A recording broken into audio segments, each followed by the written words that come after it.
Look at the next example. Here we are having a 3-digit number and added to a 3-digit number, again we get a 3-digit number.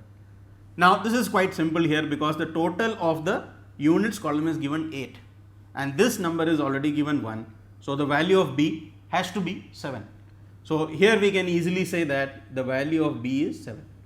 So 7 plus 1 is 8 and now we have to find out this value of A.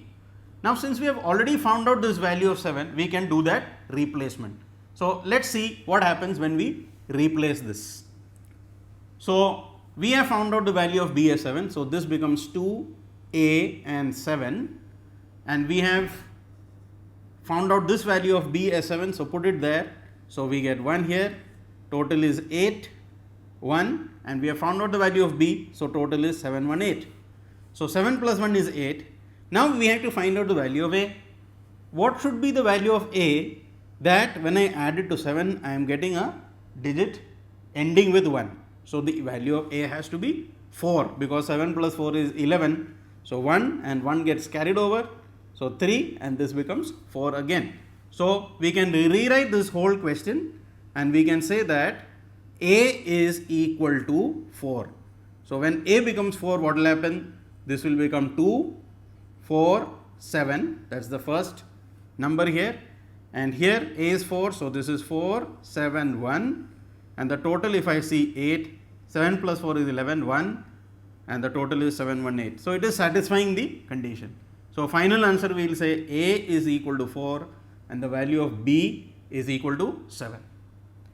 In the third example similarly now, we have 3-digit numbers giving us a total of another 3-digit number.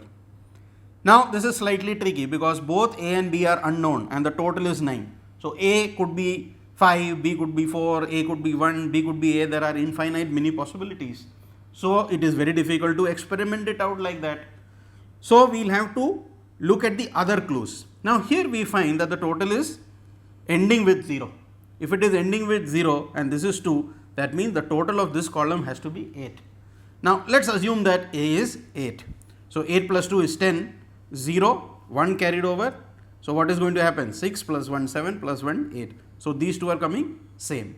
So if I am going to substitute the value of A as 8, so this becomes 128 and this becomes 6, 8 and this is B and this is A again we have found out as 8, 0, 9.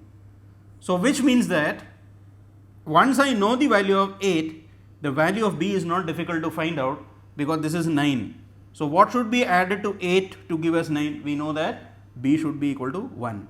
So therefore we can replace this value of B as 1. We get 8 plus 1 as 9. 8 plus 2 is 10, 0, 1 gets carried over. So 7 plus 1 is 8. So we get 809 and therefore the final result we can say the unknown values A will be 8 and the value of B will be 1.